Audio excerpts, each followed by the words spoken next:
ladies and gentlemen, joining D&D tonight, the Incredible Hulk. What?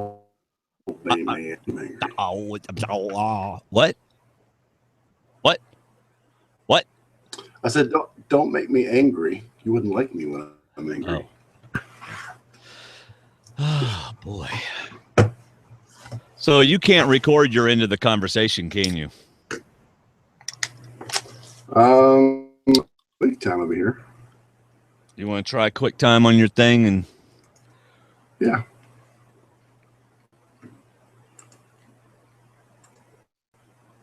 This is absolutely my favorite Monster drink.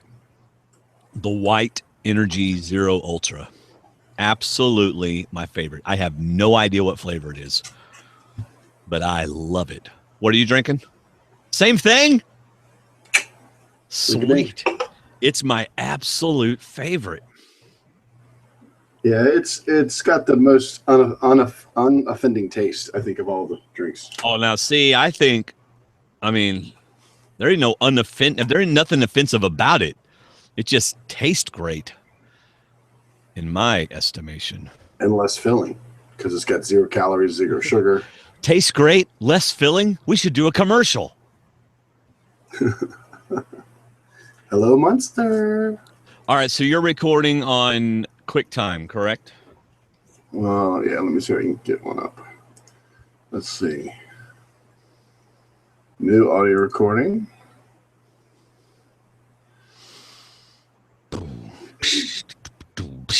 So what I'm thinking is you're bound to have a friend who is a tech kind of guy, right? And you can just hand them the computer and go, can you please get Windows 10 back on this thing? Mm-hmm. And that'd be cheaper than calling the Geek Squad, because they're going to charge you like $90 just to look at it. Same thing that your friend would do. Do you have a friend like that? I probably do. It's just a matter of how soon I can get in touch with them or get them to look at it. So, see, I'm going to go ahead and hit record. Oh, you are? Okay. Sure. I want to see if it works. Well, I'm hitting record too, so we're both recording. All right. Can you hear any extra noise over here? Nothing that I won't be able to filter out if we're both recording. Okay, good.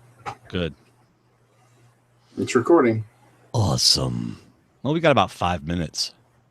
And it's so dated, I'm not sure if I can even tell it what instruments to use to record. So I have no idea what it's recording. Let me see. Let me check my levels here.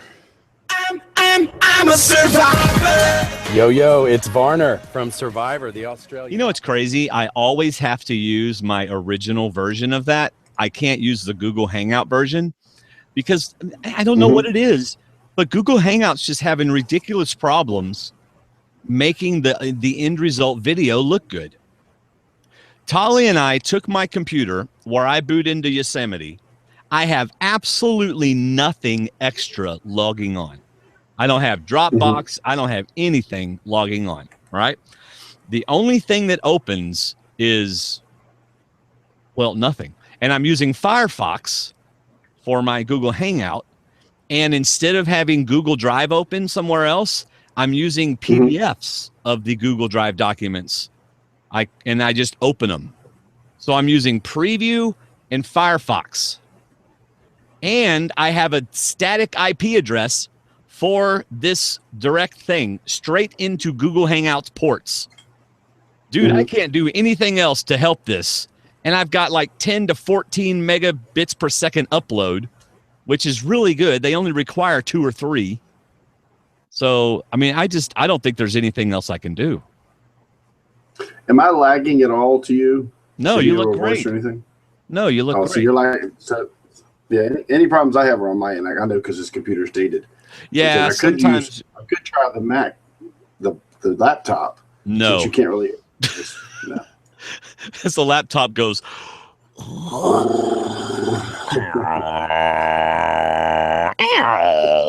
It's low right now. Yes, it does make it. One night it just went dark. Yeah.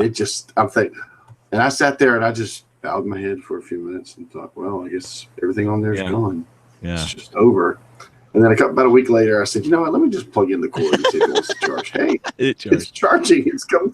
It's alive. It's coming back. So. That's awesome. Oh, man. Man, I love this recording on Wednesday night. I got to tell you. This is great. This is really nice. I mean, we don't get to do like 75% of what we normally do on our show. Yeah, and we'll probably have some people a little disappointed in that, including my daughter, who wrote a feedback that's more like a recap, but it's a feedback.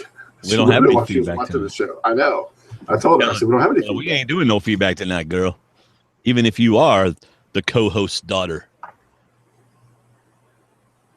Boom. So, David, I've had less than 20 people or 20 downloads of my song on iTunes, of my songs. Less than 20 or over 20? No, less than. It's a little bit behind Adele's first week of sales. Adele had like 1 million her first week, and I'm 999,980 behind her. You're behind her pre-sales before she even put it out on pre-sale. Yeah. So.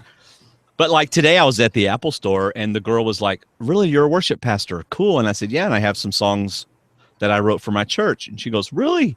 Can I hear them? And I said, yeah, they're on iTunes. She didn't buy them because she has iTunes. She has Apple Music. So she just like added them to her Apple Music list. And, you know, so I'll get 0.004 of a cent when she listens to it, which is not a big deal. The whole purpose of doing it was to get it out there, right? Was to get them out there. Yeah. But actually, I get like 95 cents per song if you buy it directly from CD Baby and just like download the MP3 file or whatever. Then I get it directly. And of course, if you know, iTunes recognizes it because I'm in iTunes. But so I actually put a link on I now have a Facebook page for Dwayne Stroud, Joshua 19. It has a total of 3 likes. I'm telling you, man, Adele better watch out. And but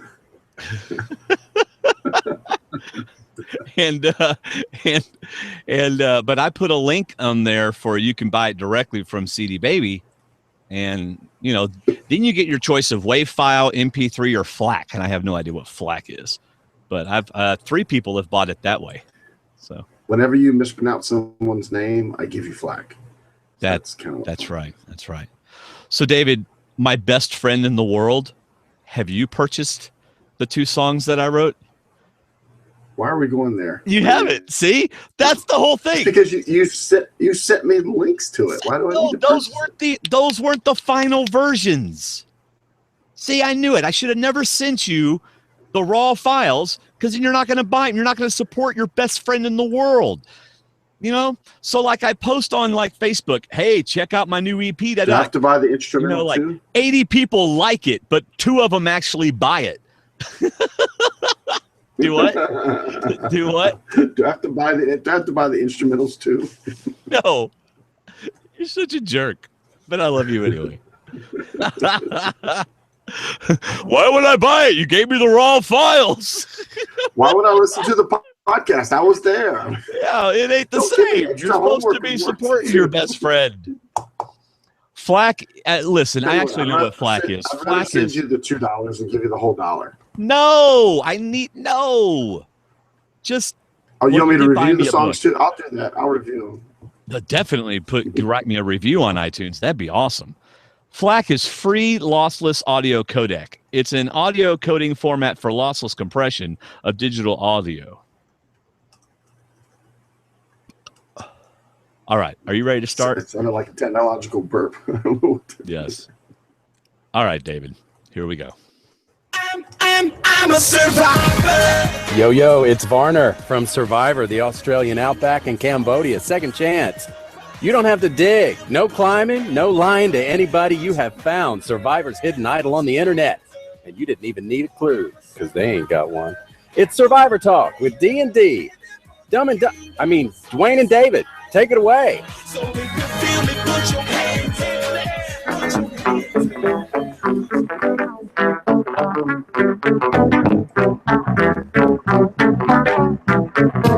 air. Hello, welcome to Survivor Talk with D&D. I'm Dwayne. And I'm David. And we are just two best friends talking about the show we love, Survivor. I got to tell you what, David, I love that we got Jeff Varner to do our introduction. I mean, I just love it. I love it every time I hear it. That's hilarious. He hates it. He doesn't. I guess he doesn't like the sound of his own voice, but he doesn't. Yeah. He's not crazy about it. But I tell him it's hilarious. It's great. Yeah, it's and he just celebrated his 50th birthday a couple days ago, I think. Oh yeah. Yeah. By the way, I like your hat tonight, David. If you're not watching us live, or you're not watching us on YouTube or on our website, I'd rather you watch on our website. David's wearing a incredible Hulk hat, so I'm going to be really careful tonight. Because if I make him mad, he won't get any bigger, but he'll get green. David's also using his 15-year-old iMac tonight because his HP has bit the dust.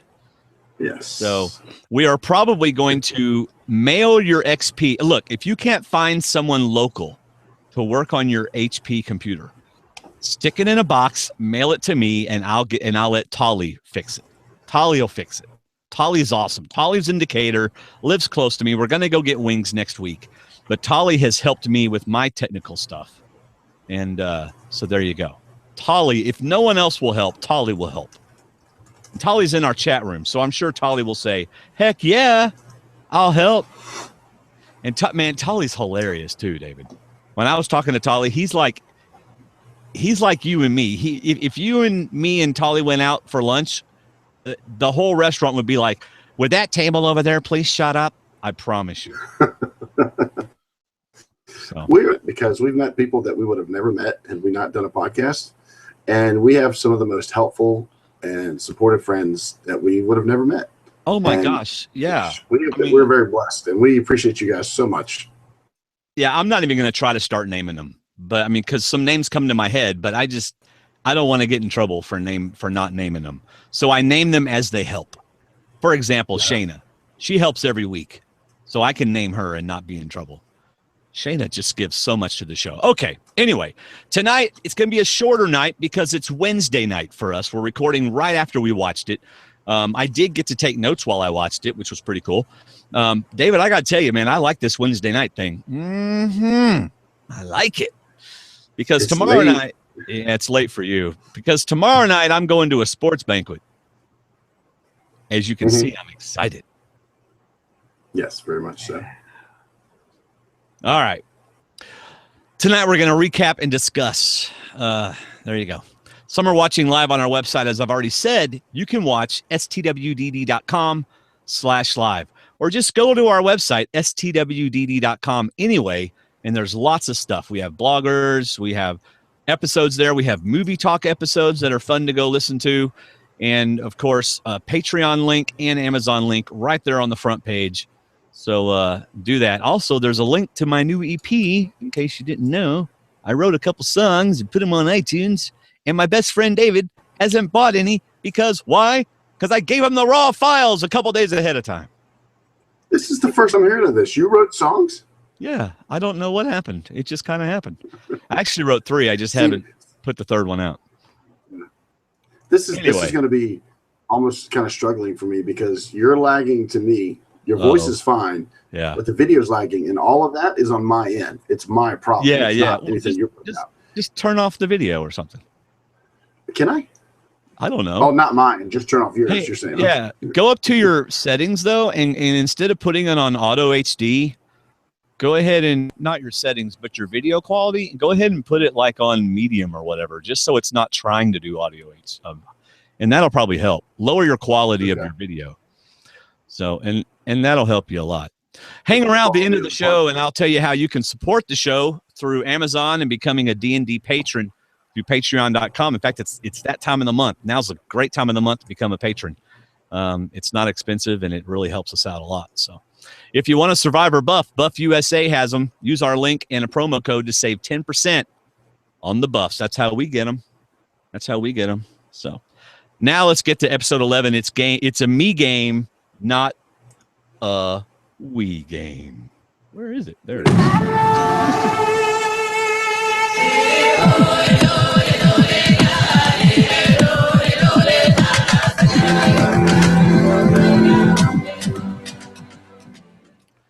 You wish you could dance like me, don't you, David? I do. I struggle with that often.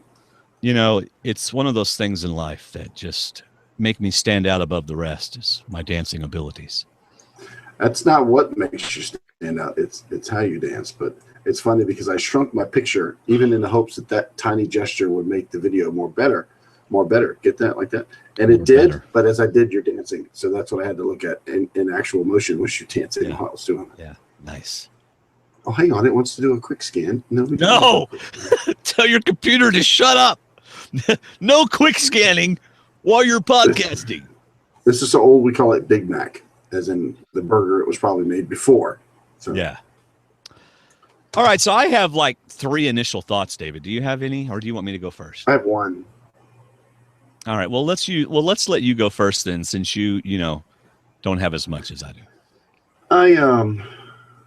If this was like took 90 minutes to watch, 40 minutes because of taking notes, but this was an okay episode. It wasn't the best one of the bunch because it kind of fell in line. But to me, this was a safe episode, and safe as in the votes, because there was a lot of talk about guts, following your gut. It's your gut. You got to go with your gut. But everything that happened was safe. We'll talk about it in more detail later. But this was kind of, to me, the lull before the storm, because next week's preview looked really good. But this one, to me, was kind of the calm before the storm. And I hope that's what it is, because this could get even better. David. That was my initial reaction. David, should I read my initial thoughts or not? I think we'd be okay if you skipped it, but it's your thoughts, so it's your gut, so you follow your gut. Okay.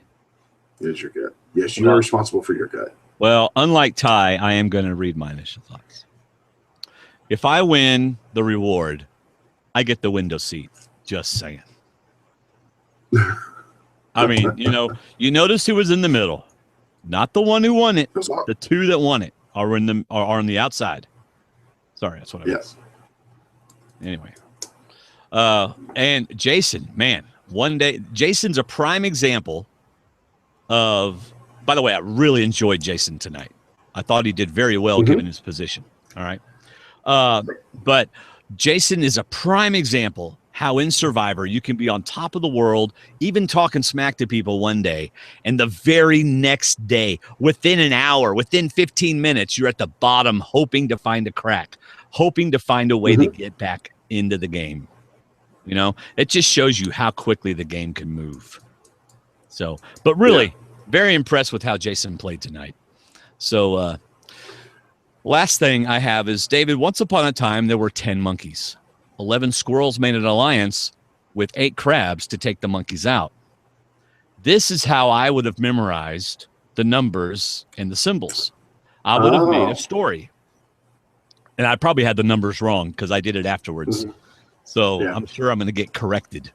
Dwayne, there were 11 crabs and 8 monkeys. And, but anyway, that's how I would have memorized it. And I'm looking forward to hearing how Michelle and Julia memorized them so quickly. And it may have been that. Yeah. At least that's how I would have done it. How would you have memorized the numbers? First thought was, because I didn't exactly hear all the directions, and Gracie had already seen it past this point. So I said, are the tiles out? Oh, wait, they got to get the key to unlock the tiles. Because I'd have just run and started putting the tiles together. But obviously, they're smarter than me. Yeah. I would have probably told a story. I wouldn't have made a song, but I probably would have tried to come up with a story. But I would not have got every symbol. Yeah. I would have gone bulk, taken a good guess at which ones and gone for it. I probably, though, and then looking at the symbols when you get there, if I saw one that was off, I would have run back and tried to get that one. Yeah. Okay. So, like, you would have done 11 little monkeys sitting on the bed. Oh, no, you wouldn't have written a song. No, not a song, because I had no paper, no music, no piano. I would have just come up with a story. But I would have done what Jason done and gone all the way through and just taken a wild shot, even if I didn't know some of the symbols. Yeah. All right, night 27, Ty. It's a game, guys. Already feeling bad for what he did, right? First thing he says when he gets into camp. Already doing that. But this is kind of neat because Aubrey did a lot of work last week to get Ty.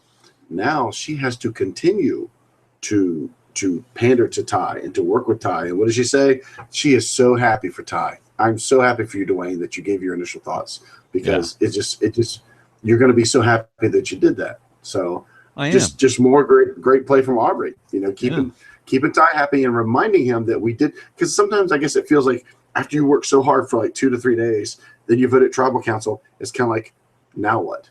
Right. And one of the first people that gets to Ty in his face is Aubrey, to remind you, hey, you did great. I'm so happy for you. You did what you wanted to do. You followed your heart, and we're still together. So great follow-up work from Aubrey. Yeah. And it pays off later. Hello, at the end of the episode. Yep. Hey, I'm going to try something for because they're talking a bunch of tech in the chat room. I'm going to put my video on medium instead of auto HD and see what happens. Oh my gosh, it zoomed in on my face is what it did. And I'm going to do that and see what happens. You could warn us about that next time. Whoa. All right. Let's see. Jason, you'll never get rid of him now. You know, great move, y'all. You'll never get rid of him now. And but they could have tonight. They could have gotten rid of him.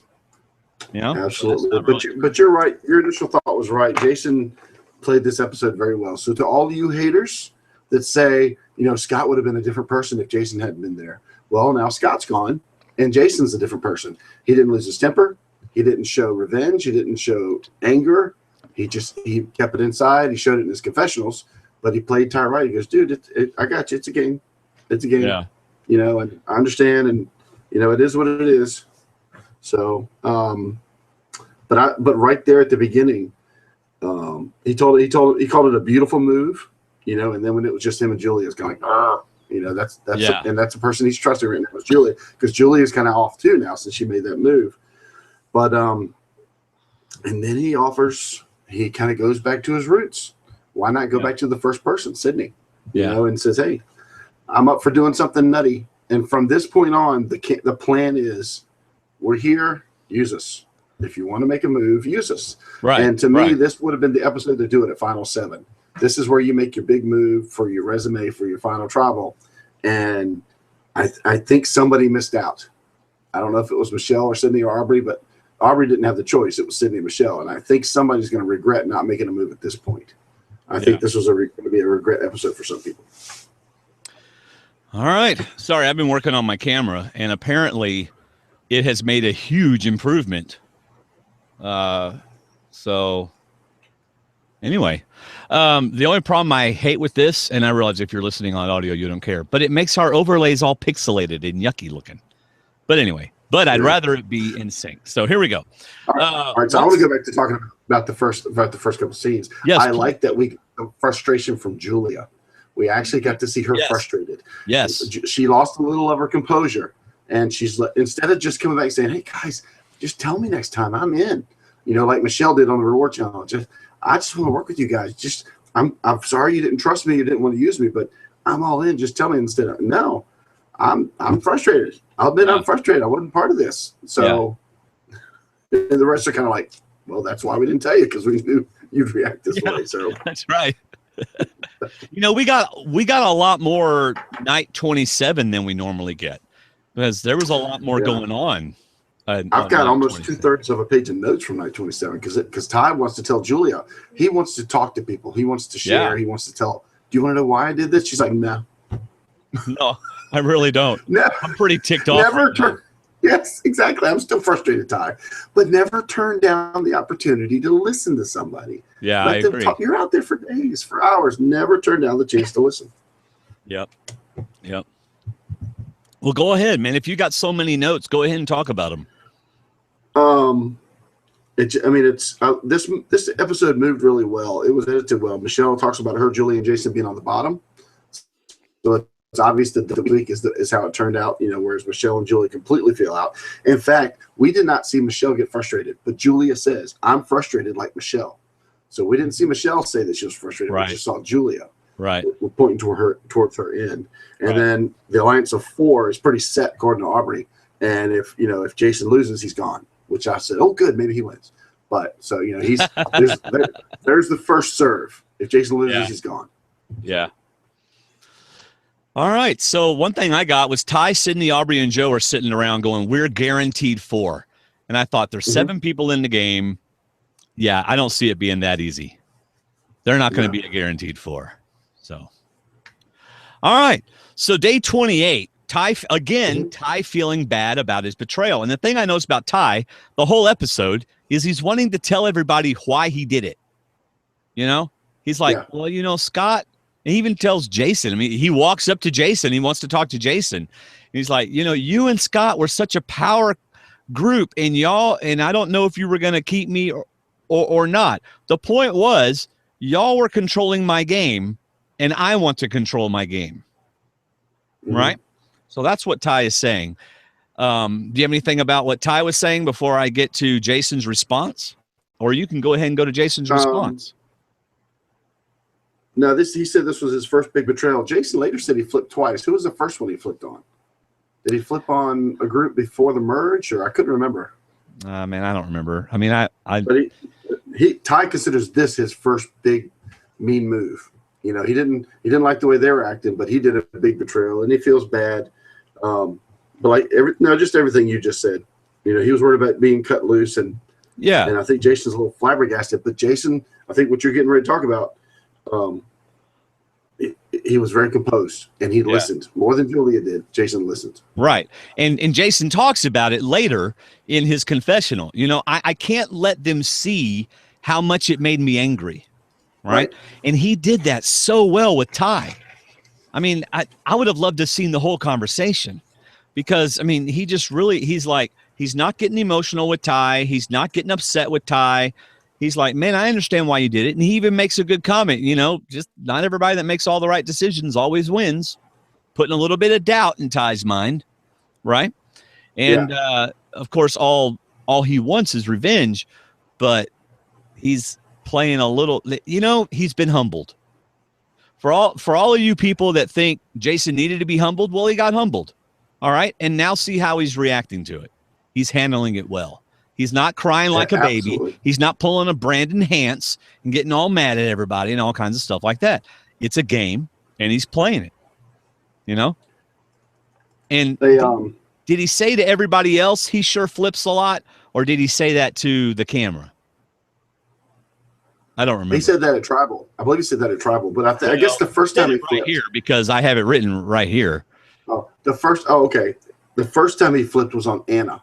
He did vote for Anna, who was from his beauty tribe, who supposedly it was him and Anna. There you go. Yeah. So that was the first one. Right. I wrote down the quote, what you just said, that Jason said, "This is a game where you can do everything right, and still lose." Yeah, and I love that. Ty's like a sponge. You know, he's a sponge without direction. He'll listen, he'll give out, he'll listen, he'll give out, but you can still poke holes in him. You can still. Aubrey did it so well last week, and Jason, I think, started to do it this week. Yeah. You know, you can make him feel doubts about stuff. But you know what? It's so good, because I agree with you about Jason this week, because Jason could have been all Jason Scottish to him, like last week. You know, if Ty told them, "I'm going to turn on you guys," they'd have gone nuts. You know, they'd have been throwing coconuts at trees. They'd have been throwing fish back in the water. But this week, Jason's like, man, okay. He's just the total opposite. And I wonder what that did to Ty's psyche. Did that make Ty think, maybe I was a little harsh on these guys, you know? And this is all psychological warfare. Oh yeah, absolutely. Yeah. Jason did a complete flip. So all you haters of Jason out there, I want to know what you think this week in your tweets and all your love poems that you send out on Twitter. You know, what did you think about Mr. Soft and Emotional this week? And well, they're still going to hate him for what he did before. You know, I mean, you know, they're still going to hate him for being a bully and stuff. So. Oh, he got his comeuppance. He got what he deserves. All right, David. All right, David. It's a game.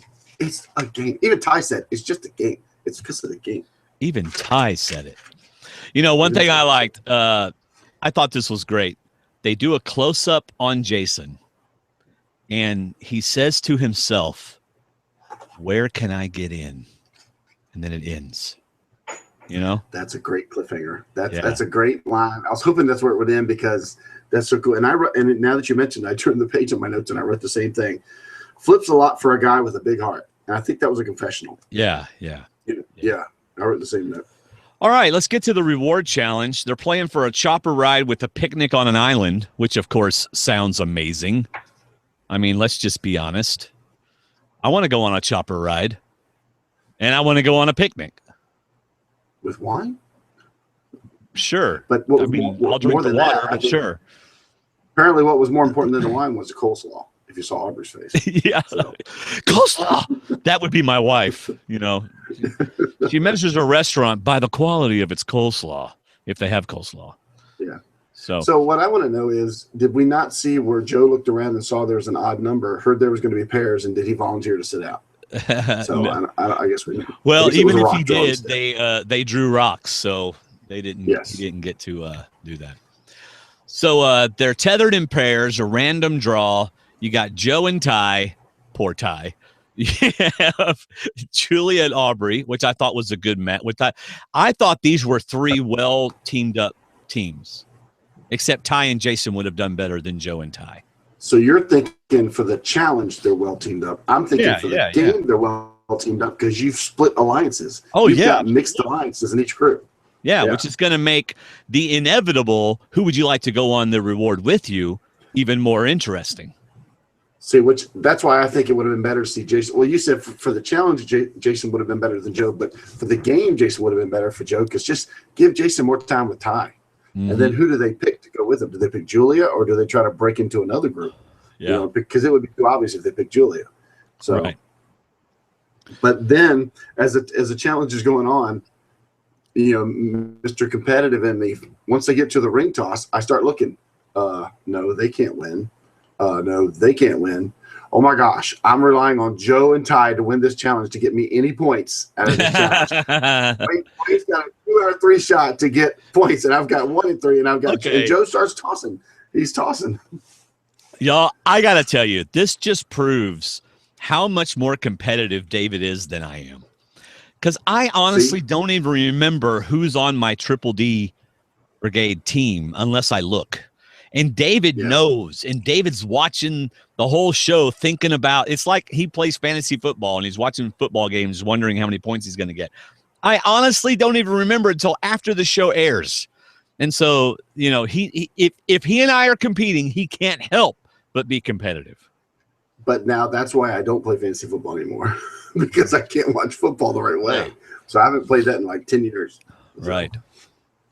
So, I like this setup, but I have to move my mic closer, and it's in the way of my notes over there. My notes are over there. I got to keep going like this.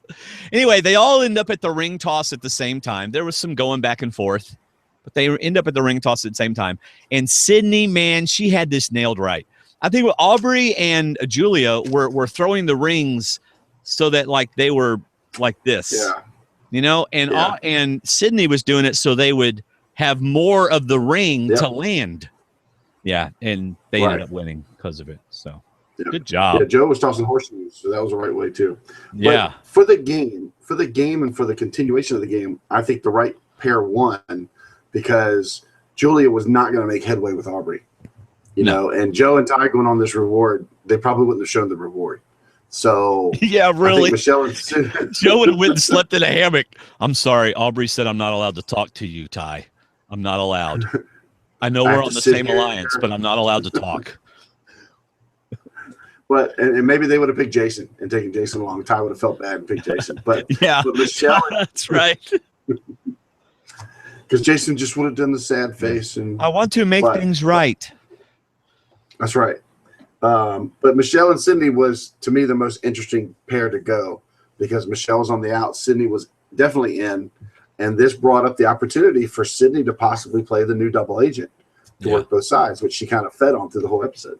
Right. So that was really good. Now, taking Aubrey was obviously smart for Michelle because she has to get back in. She loves Julia, but Julia is not in. And she's got to, and it's a me game. To quote Sydney, it's a me game, not a we game. So that's right. Michelle needs to find her personal space back with the clique. So that was a smart move. Now, they both agree that they picked Aubrey because she has not won a reward. Is that right? Because she has not eaten. Okay. And since I am admittedly not a Survivor encyclopedia, and I do not apologize for that, I have other things to do in my life. like this podcast, and other things. But so Aubrey just hadn't eaten. Right. She hadn't wanted a reward or hadn't done anything that got a lot of food. Okay. What a great coincidence then, because Aubrey was a great choice. Mm-hmm. But to be able to have a good, solid reason is also a good thing. You know what I mean? Right. So, and even if you're not, it looks very sympathetic and it looks very appreciative. Yeah. But even if you're not part of the conversation, to be there for the conversation gets credit. You know, you get points. You want them to have a conversation around you so that they remember that you were part of the conversation. When I was talking to Sydney and Michelle, yada, yada, yada. So even if Michelle doesn't contribute, even if she's there to listen, she can testify and witness to the conversation and be part of the conversation. Right. Of all things, stay near the other two. Yeah. So, and it's sure enough, towards the end of the reward, it was just Aubrey and Sydney. And I was waiting for Aubrey to say, you realize she only agreed because she wanted to get in with us. She's not really in with us, but they're willing to use her because it gets her away from Julie and Jason. Yeah. So I do want to talk about that. Just want to say one really quick thing. After both challenges, we get Jason quotes. And Jason said, this one pretty bleak, but I can't give up. I got to find a crack somewhere. Okay. So now we got the reward, and I just want to be on record as saying this. I don't know if Sydney watches. I think I have said this before, but Sydney, you just have a beautiful smile. You are a beautiful woman, and you have a beautiful smile. And no, my wife knows that. I've said it to my wife, and she agrees. So I'm not being 47-year-old weirdo or whatever. I was so glad that she got more time. She's a bodybuilding model. But I was glad she finally got more time. I think she's the most under-edited player in this season. Oh, absolutely. There's so much more to her game that we're not seeing. I love when she gets to talk. Yeah. And I almost wonder if she's worried about sharing too much in the confessionals, because we know that every once in a while there's a leading question or there's something, and she, I think, is so smart that she's worried about giving away too much information. Yeah. Just like at Tribal Council, there's some people that don't like to answer questions. Wait a second. Whereas I think they do leading questions. I have a suspicion. Whoa, let's just call David, you're really come on. I don't want to see behind the curtain like that. So, I think there were some comments at Tribal that were not good, but at the same time they were made in confidence. Right. But I wonder if that's what Sydney's like in confessionals. If she's just not giving away but so much information, because Aubrey's giving away everything, and it's all good. Michelle's talking about everything. So, and I just wonder if that's why she's not getting as much of an edit. But to me, she's just super smart. I'll tell you what it is. Sydney says what she wants to say, which is going with how she's playing. And then whenever they try to give her to give scenarios, she's like, no.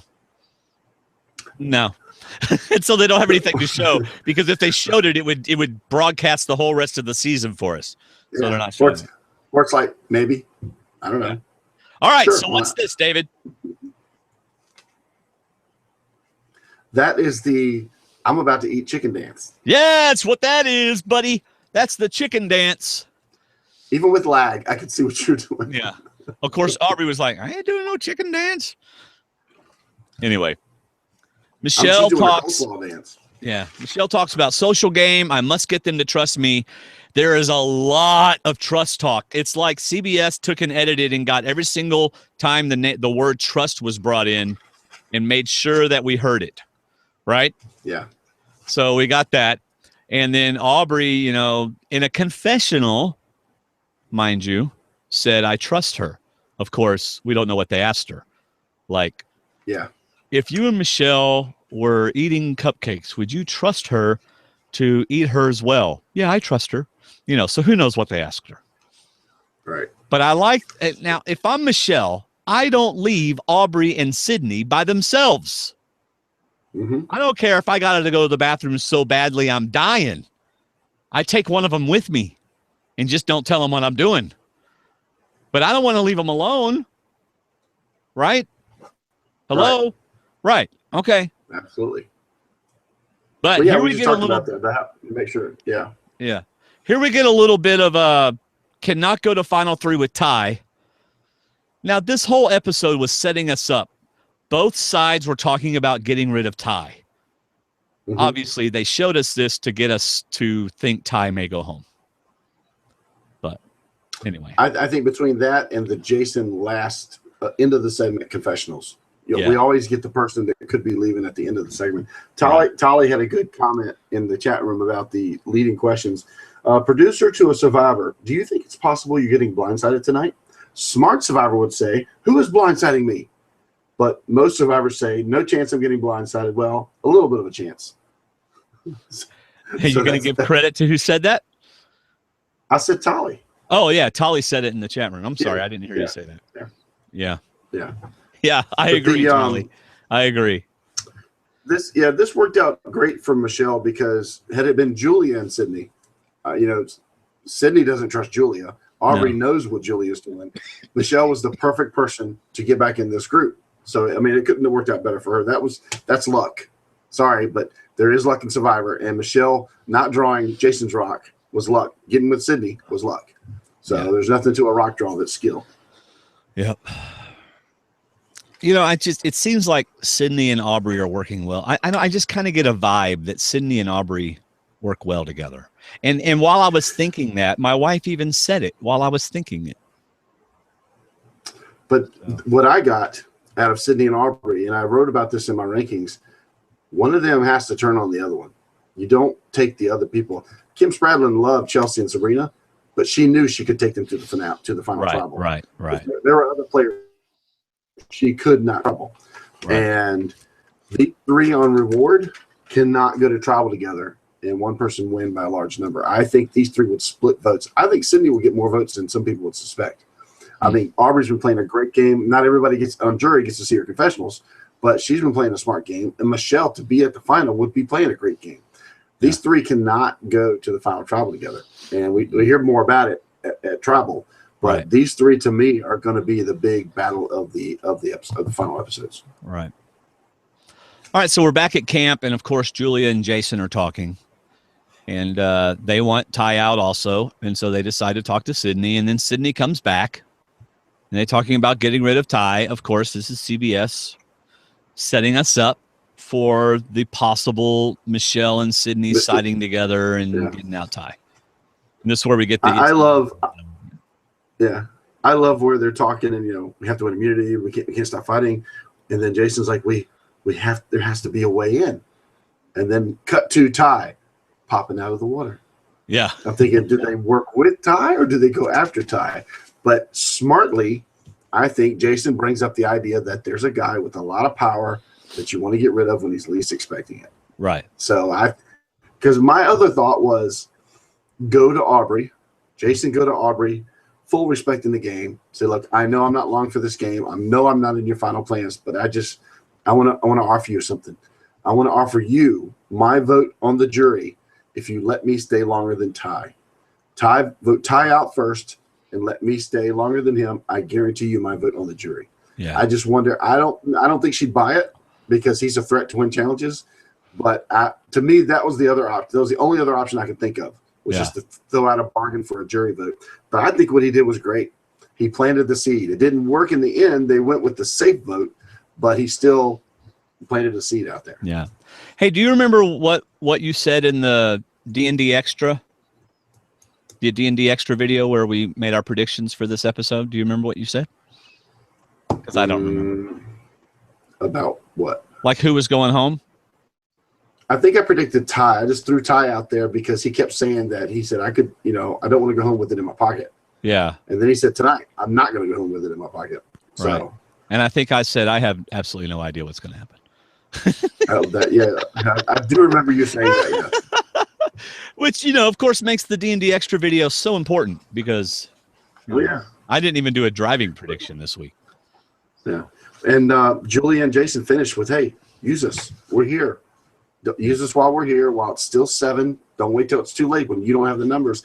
Because, it's good to plant these seeds because at some point, Sydney's got to make a move. Yeah. If Sydney goes with Aubrey and Michelle, she's risking the money. Absolutely. Yeah. Everybody's got to take Joe, and you got to take somebody else. Yep. So it's good that she and the best thing about Sydney, she listened. She didn't say no. She didn't walk away. She listened. I'm all about listening. Yeah. So smart play all around. Yep. By the way, David, you're doing a great job of not chasing rabbits tonight. I'm very proud of you. You'd make a great professor. Okay. Because I like throw you a little rabbit trail and you like, okay, yeah, well, yeah, whatever. And then you get right back to what you were saying. I love it.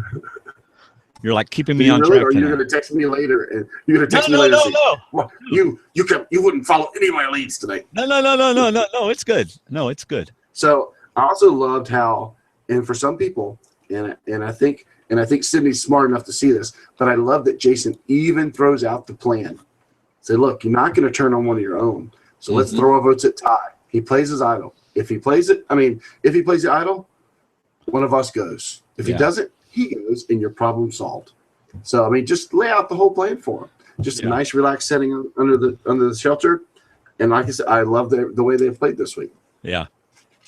So is Probst in the corner of your room yelling, "Stay focused," like Tolly's saying? This is where you got to dig. Get it, dig in, David. Stay focused. Dig deep. No, I'm just looking at what time it is, and actually, I already took off the morning. No, I'm good. I'm gonna sleep into the morning. I already told him. Man, I just drank a monster drink. If I try to sleep, I won't be able to sleep. It'll be a sad day. Yeah. All right, day 29 immunity challenge. Hey, it's another 2-day cycle. Day 29 immunity challenge. This is both mentally and physically draining challenge. I love it. I love this kind of challenge. I like this on Kaôh where they had to run around the beach and go count the coconuts, count the shells, count the whatever. I love that challenge. This one apparently was not as hard because two people memorized all the numbers. Well, I think Probst was a little surprised. It's like, well, y'all took all the fun out of that challenge. Hey, tell the boat to come back to pick me up because they got it done in like 40 minutes, whereas the Dream Team took 3 hours. Probst was like, can y'all take a little longer? I told him it'd be like 4 hours till I was ready for my steak. Yeah. But anyway. So I've already asked you how you approach memorizing. Sydney was the first in the water, but Julia and Michelle got it the first time. Meanwhile, Joe's like, I think I'm just going to sit over here. I enjoy Survivor, but I don't want to do all the challenges. Do you mind if I just lay at the beach and don't do any challenges? If Joe wins, if Joe wins, I'm sorry, say it again because I didn't hear you. I said I'm just going to sit back and let you finish the podcast because I'm just out of gas. I'm done. There you go. And here's my prediction. I know Survivor is like booked through season 36, right? So we've got at least 2 more years of podcasting about Survivor. But if Joe wins this season, Probst is dropping the mic at the finale and quitting. The guy didn't even participate in a challenge. He just like, nah. I mean, he does not need to win Survivor. He does not. He took the sit-out option in the middle of the challenge. Yeah. But he's like, wait, Probst, you didn't give me an option to sit out. Well, yeah, because you're supposed to play. That's okay. I'm going to go sit on the Abbey bench. What was so funny was Probst just said, over 70 years old and still going strong. As soon as he gets through the post, I'm done, Jeff. I'm just going to stop. Yeah. Can y'all edit out that 70-year-old comment? Yeah, really? Oh, man. Oh, good. So Michelle wins. I thought that was impressive. It's cool because you could tell once they figured out the word. It's just like, boom, boom, boom. And once that happens, you ain't beating her unless you figured it out. No. Yeah. And, of course, we get another Jason. I needed that win. Yeah, you kind of did, but not as much as you thought you did. But. Yeah. They've been setting us up for Ty Jason this whole episode. So it was more good editing because we don't get the third name till here shortly. Yeah. All right, back at camp. Mark welcomes them back to camp. Mm-hmm. Yeah. I really thought they were going to show the intro with Mark. That Steve Helling I actually watched it just in case. I know. Just in case. It like started. I said, Connie, watch this. Why? Watch it to the end. Oh, forget it. Nothing.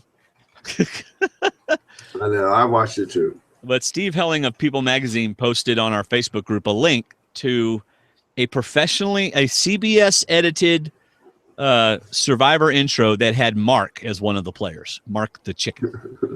It was pretty awesome. So Aubrey's like, it's 4 plus Michelle. It's between Jason and Julia. Julia has no blood on her hands. And so you get this whole conversation of them at the well. Who are we going to go for? Well, right. Well, yeah, we get an indication of who she wants because she says right before they show that well scene, says it's a time bomb. He's an easy vote out, but I'm not sure it's the best move right now. Yeah. Like, ooh, and then the music plays. You know, here we go. And I love this. I love when they show us the group coming together and how they get to their decision. Yeah. I love this. I do too. This is great. I do too. Absolutely. And Michelle's like, oh man, I mean, you could tell Michelle and Julia have been close since day one. You know? Yeah. They've been close for a long time. So I can see this would be like if you and I were playing and it came where really I had to vote you out for the betterment of the game, but it would tear me up. You wouldn't give a rat's butt to vote me out, but it would tear me up if I had to vote you out. Yeah, I'd be okay with it. But yeah, I know you would. I'm not chasing that rabbit far. It's obvious. But I loved how they came down to it. It wasn't a matter of who's going to win challenges or who's going to do what. It's who can get more votes at tribal, flat out. Yes. Because both of them are challenge threats. Jason's going to get stronger. He can do challenges. And then Sydney says, "That's right." Because when I said Jason, I forgot that Julia was right behind you. Mm-hmm. In that challenge. So she's a challenge threat too.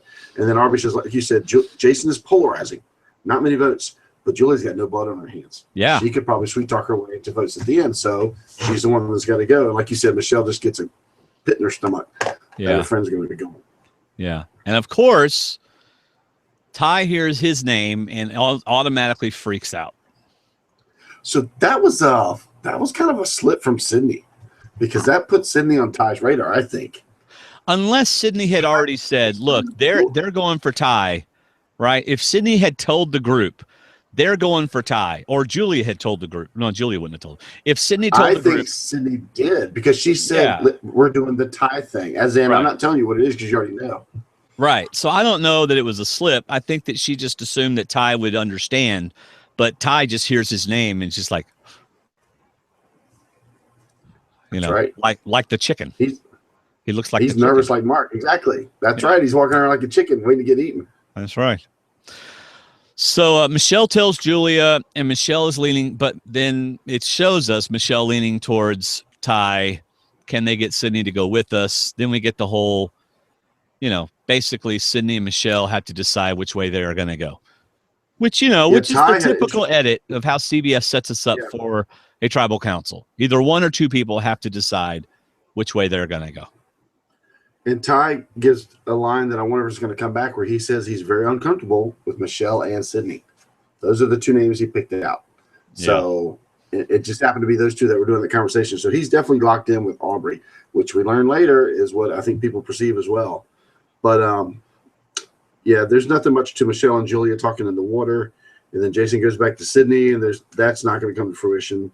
And then Michelle, like you said, Michelle and Sydney, it kind of comes down to them. And this is where I got my safe episode idea or thought from, because Michelle is not going to go where Michelle wants to go. Michelle has to go with Sydney, because if Sydney doesn't go, there is no plan, because Ty's going to either get whiff of it and play his idol or play his advantage. So Michelle has to go with Sydney, and it's the safe vote, the smart vote. So much talk about gut playing and stuff, but it's a safe vote. So to me, it really came down to Sydney. She got what she wanted, and she played what she felt was best. Yeah. Let me ask you this. It's because we're about to get to tribal. And in our chat room, Tolly says they may have been Team Ty, but they also wanted Ty to be scared enough to play his idol, which which made me think of Aubrey. Should Aubrey in that moment thought, I can get rid of an idol by telling Ty to play his idol whenever he asked her? And said, yeah, maybe you should, it's ultimately your decision, but maybe you should. I think if she had just said, maybe you should, instead of, I think you're safe, he would have played his idol and there would have been an idol gone. But what if there had been a bigger blindside move and Aubrey's name was written down as well? See, if Ty's name gets written down and she doesn't know about it and he plays his idol, it falls on the next person, whoever that may be. Now she's voting for Julia. And Joe is voting for Julie because Joe votes where Aubrey tells him to vote. but she's not guaranteed where everybody else is voting. So if they suddenly make a fake play on Ty, the vote could actually come back to Aubrey. Not that it obviously wasn't going to, but I see what you're saying. Why not get that thing played? You know, if Sydney and Michelle are pulling in Aubrey and Sydney like last week and leaving Aubrey out, why not let them get the vote out? So be safe. Yeah, I can see that, but Ty is, as Jason says, such a flip-flopper. You know, it just at the slightest, you know, an ant walks across his toe and he votes for the ant. You know, so why not go ahead and I don't know, it's just a thought. Why not go ahead and get rid of it? Because she knows with pretty confident that Julia and Jason are voting for Ty, right? And she's confident that she and Joe are voting for Julia, right? So if Michelle and Sydney are going for her, I don't know. I think it would have probably been a smart thing to just go, I don't know, not tell him to play it, but just go, well, you know what? It's better safe than sorry, because all this stuff that we've heard tonight, who knows? And then he plays his idol, wastes it, and then she doesn't have to worry about him having an idol later on in the game. I'm just to throw one more option. You're talking about Julia and Jason voting for Ty. What if there was another end around worked and Julie and Jason are voting for Aubrey with Michelle and Sydney? Well, this is the big, because every action at this point is a crucial move. So why take somebody off the ballot? Leave their head on the chopping block that could be a target. But it wouldn't matter. It wouldn't matter, because if they were going to vote for Aubrey and they had Michelle and them with them, then Aubrey would be going home regardless. True. She wasn't voting for Ty. But if it was a split and Aubrey was a second vote. But anyway, I think at the same time, Aubrey is thinking that idol is 1/10 mine, because Ty's with me. He's working with me. So she might have a little say. Ty's who asked somebody else if they should play their idol? Who does that? But it's like a nervous Nelly who doesn't know what he's supposed to be doing right now. He's asking somebody that he just aligned with last week if he should play his idol. And Aubrey's probably thinking, wow, I guess I got a stake in that idol. No, do not play that idol. If you go home with it, that's fine, but do not play it, because if it's still in the game, I might have a little influence over it. So that'd be like me calling you. I wonder if that was part of her thinking. That'd be like me calling you and go, David, should I get the 8-piece McNugget or the 10-piece McNugget? I mean, it's like, why am I calling? And you'd be like, why are you asking me this question? Go with your gut. Yeah, it's your diet. Why are you eating McNuggets? Why are you eating McNuggets anyway? It's like they scrape the floor, put them in a thing to make them look a certain shape. They have a chicken mold. Yeah, put them in a chicken mold. I don't know what mold shape that is that it comes in. It's a little. It's a little shoe. It's a little boot. Yeah, anyway, this was the first time I actually wrote down comments from Tribal Council.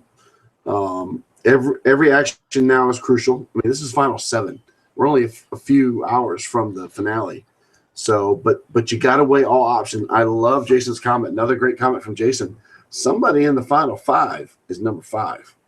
You know, while Julie and I are sitting over here and those 5 are talking, one of those 5s is number 5. Yes. And they better make a move. And it's not going to be Joe, but they better make a move if they're going to do something. We're here. Use us while we're here. Yeah. And they went with the safe vote.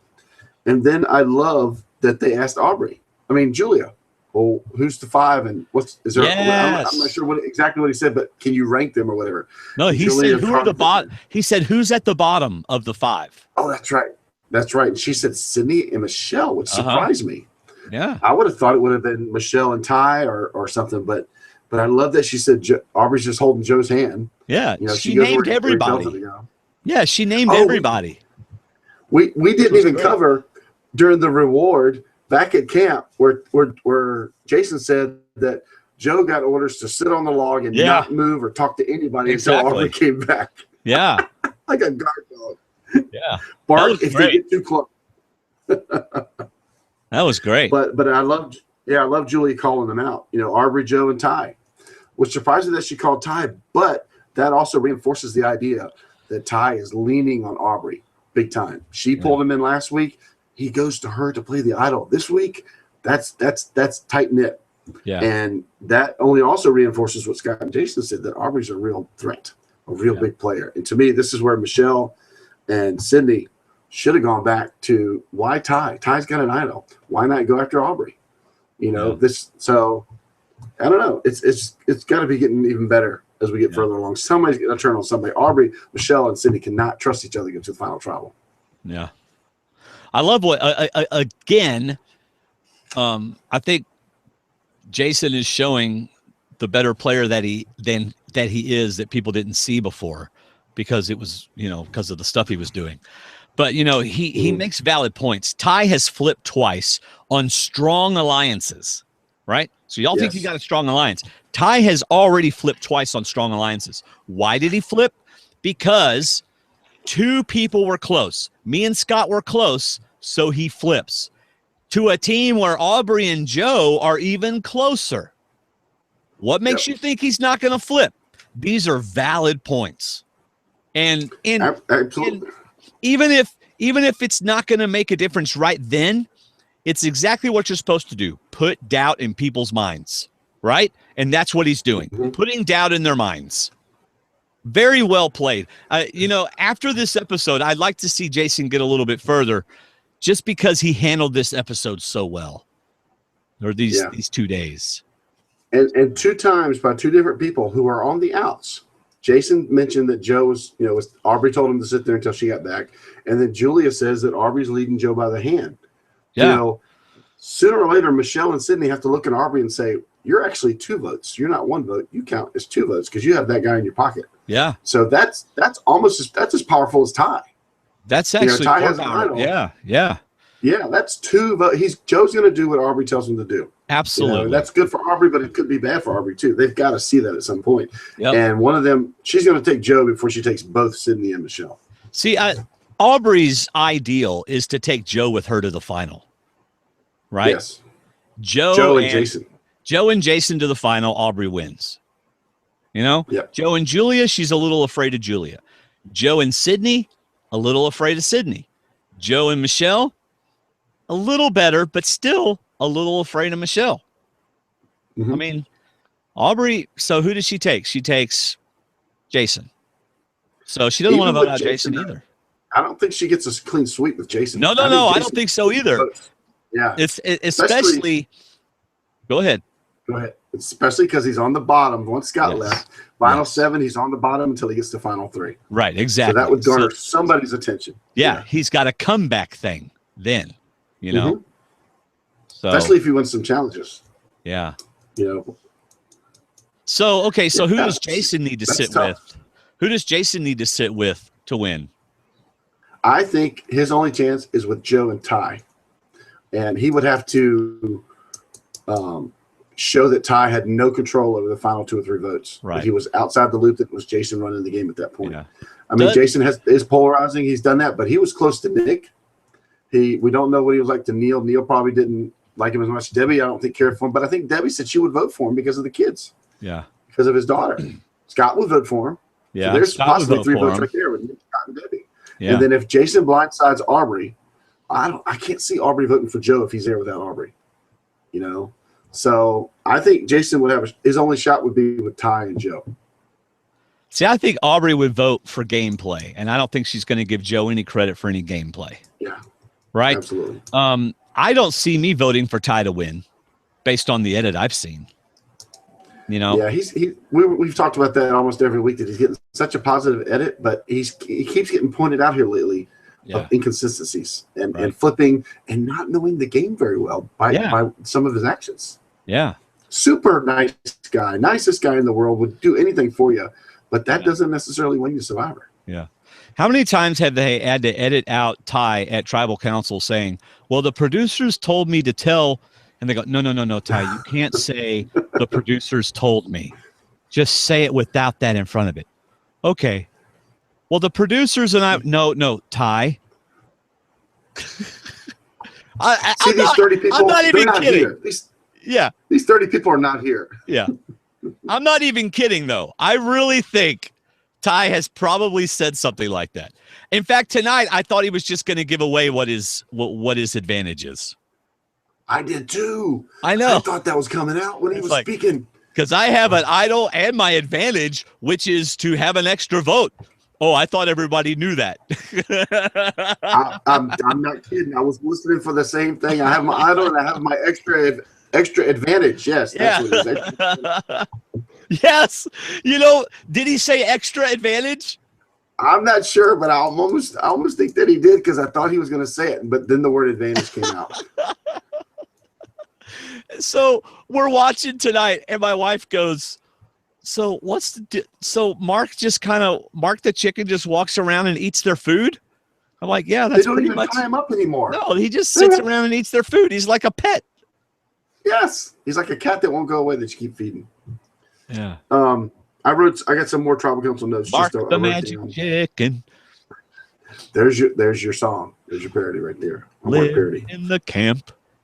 I love that Aubrey said sometimes you just have to trust relationships. She's trying to keep the five together, trying to make it strong. And then Jason says, no, you don't.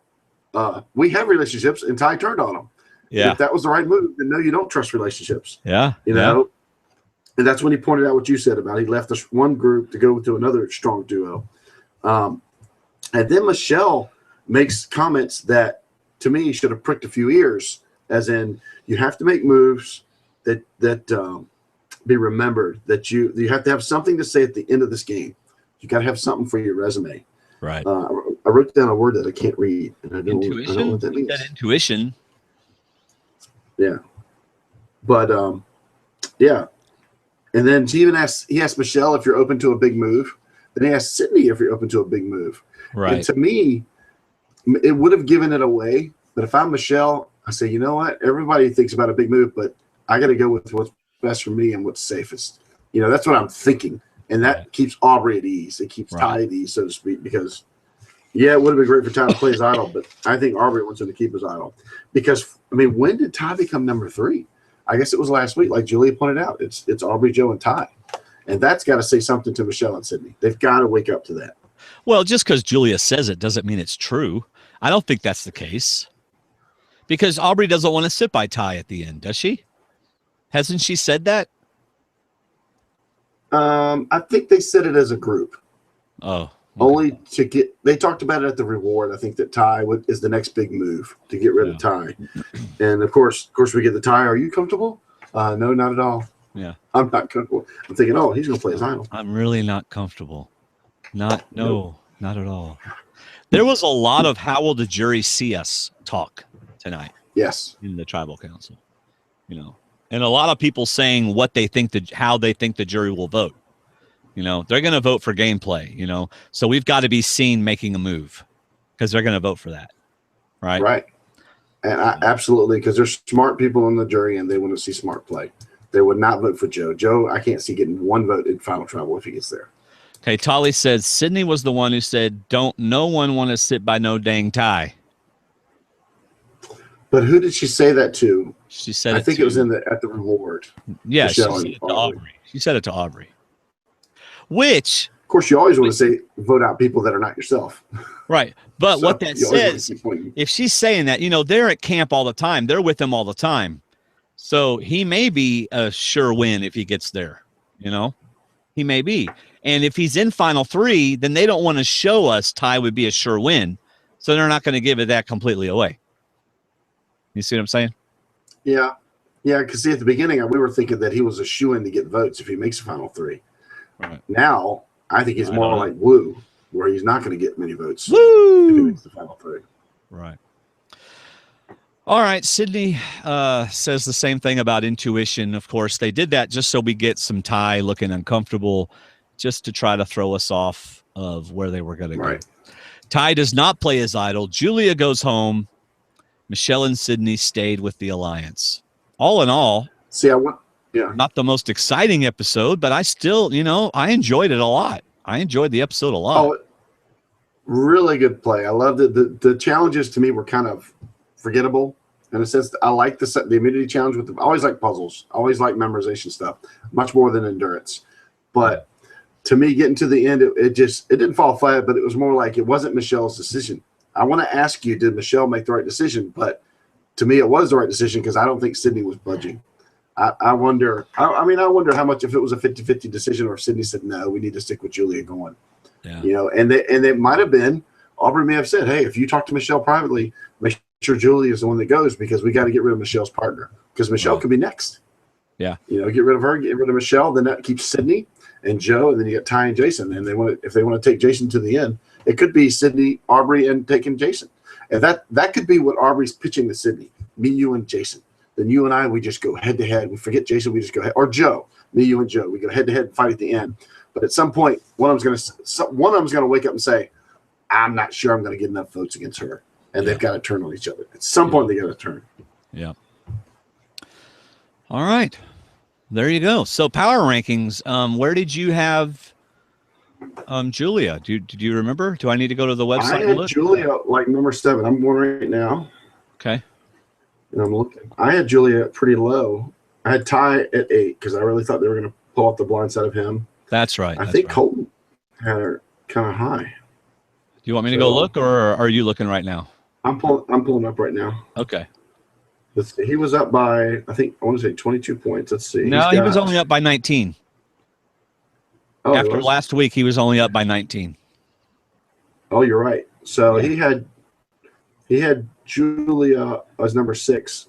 Oh, I had Julia as 5. I lost a point. Oh, I had Sydney down there because I thought Aubrey might turn on Sydney. Yeah. He had Sydney 5. I had Julia 5. He had Julia 6. I had Sydney 6. Yeah. Flip flop. So well, it'd be interesting. Jason last. It'd be interesting to see how we did on the Survivor D&D Survivor Challenge. That'll be interesting to see. I think Ty keeping an idol is good for me, but I think you're still going to edge me out again because of confessionals. Yeah. Well, we tied last week. We tied last week, 54 points apiece. We did? Yeah, we did. We tied. Oh, okay. We tied. Yeah. You know what, y'all? If you want to get a little extra 10 to 15 minutes of David and myself talking video, we do a D&D extra every week. We record it on Sunday or Monday, although this week we recorded it Tuesday morning. But if you want a little bit of taste of that, a little bit of D&D extra, become a $2 or more patron at stwdd.com/Patreon. Or just go to our main page, scroll down, you'll see Patreon on the left and Amazon on the right. Become a patron. And also, if you become a patron, you can watch the Kelly and Friends video that we did at the beginning of the month, which was absolutely wonderful. And we found out a little bit of awesome stuff about Sierra that no one else has heard about what she did to try to get try to get a candy bar. You know, all the things we joke about people would what they would do to get a candy bar. She may or may not have actually offered that. So you may be interested to hear that. But anyway, become a patron. It really helps, and we really appreciate it. I think we're up to 44 patrons now, which is just humbling and awesome. So the easiest way to support us, though, is to shop Amazon. And look, I know because before I was an Amazon affiliate, I would try to shop Amazon through other people's links, and I know it's easier just to type in Amazon. So we really appreciate it when you take the extra moment to stwdd.com/Amazon, or use a link on our website, or use a link on our Facebook group. It's in the pinned post. We really appreciate it. I don't care how small it is. It helps. But my goodness, if you're buying a TV and you're using Amazon, take the extra couple seconds and use our link. It really, really helps, and we really appreciate it. Of course, the best way is to leave us an iTunes review. We love to read them. We love to hear them. And tell your friends about Survivor Talk with D&D. Tell your friends about it. Share us on Twitter. Share us everywhere so that they can get in on the fun. So there you go. Is no matter how they play, no matter how they look, no matter what they say, these people play to win $1 million.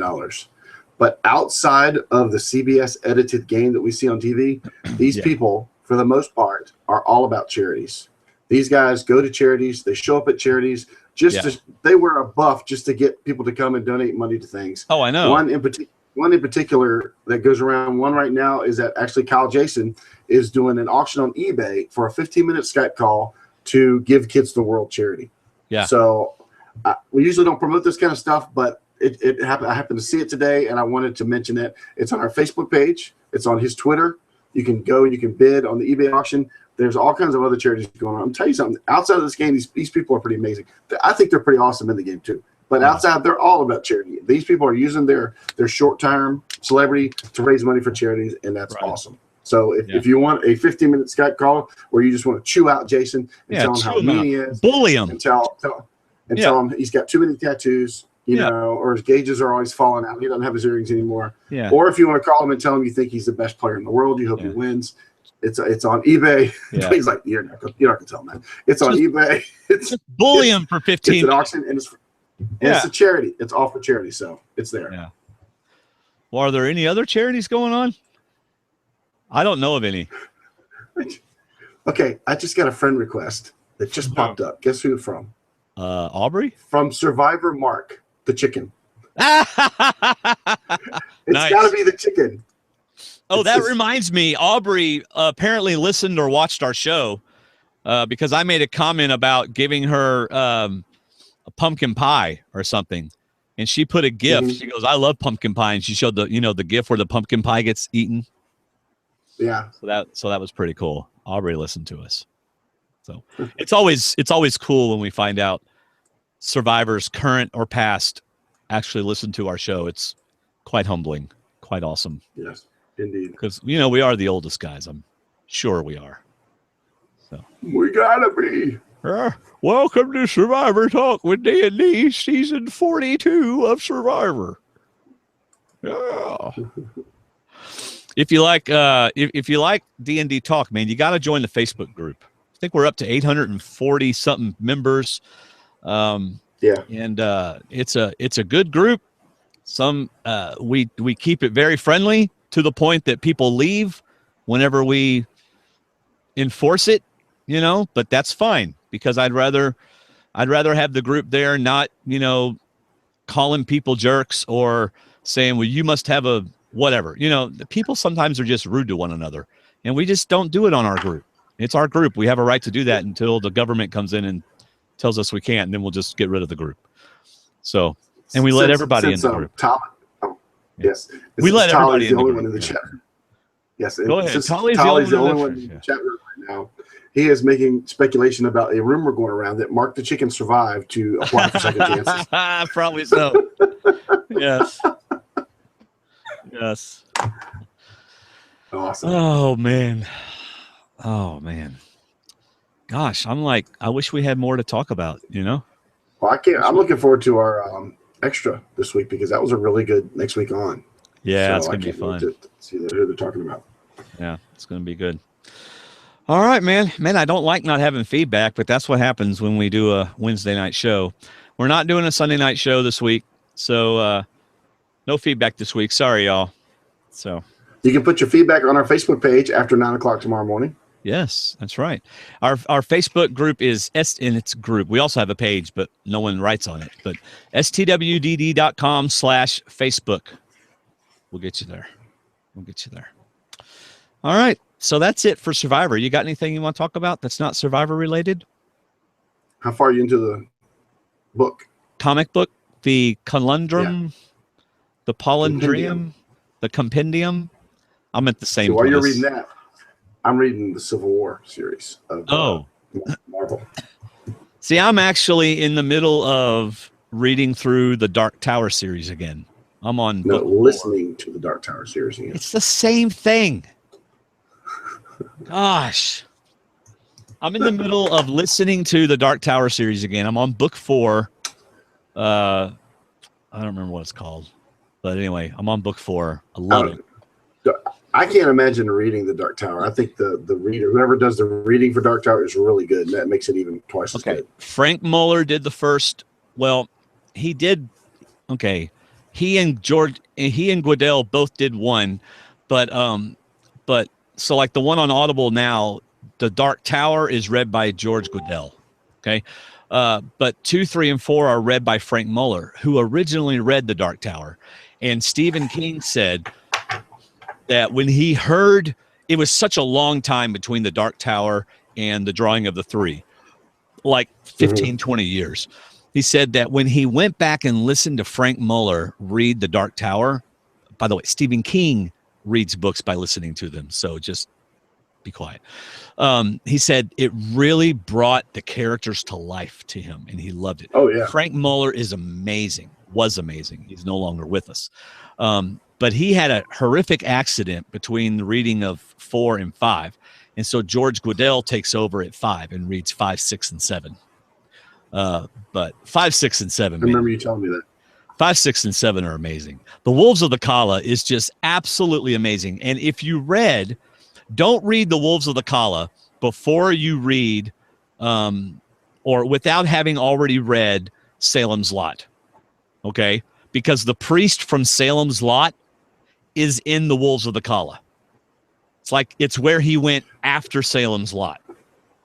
But he doesn't know it. The Wolves of the Kaôh, is that the Western?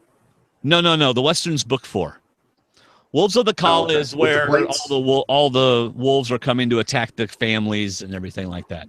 Which is the one with the plates? That's Wolves of the Kaôh. Oh, then that's my favorite. Yeah. That's really great. And what's awesome, so like these last couple books of the Dark Tower series, so like the priest is just who he is, right? But then they're in this bookstore and they see Salem's Lot on the bookshelf, written by Stephen King. and the priest is like, wait a second. This is about, whoa!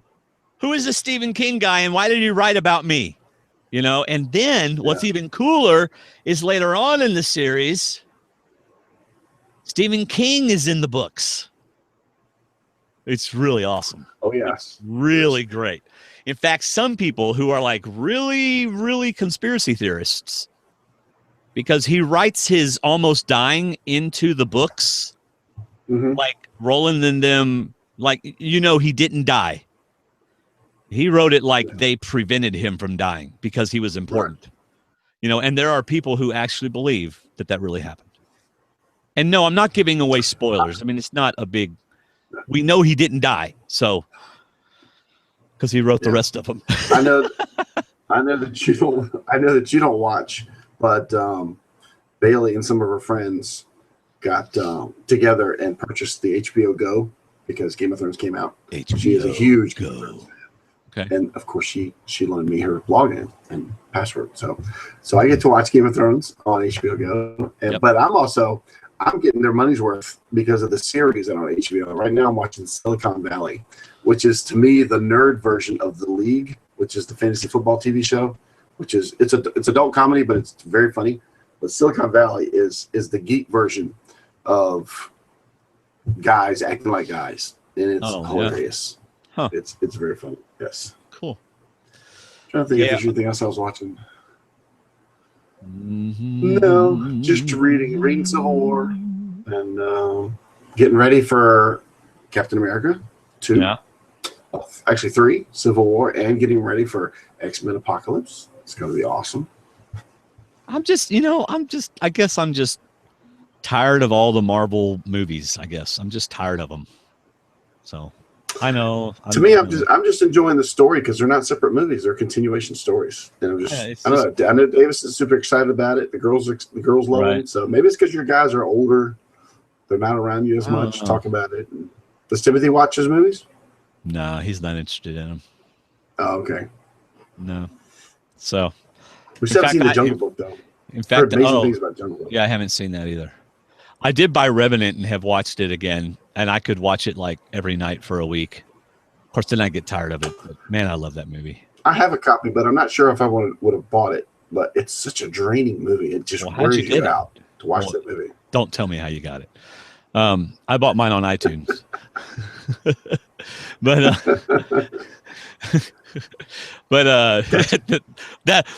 that was funny. I have a copy, but I don't know if I would have bought it. I hope the FBI isn't listening. So that means somebody gave me a copy. There you go. You were good. Well, actually, that's probably what happened. So anyway, so I bought it and I watched it, and Connie watched it with me, and she said that was good for one time, but I'm not going to see it again just because of all the gore and everything.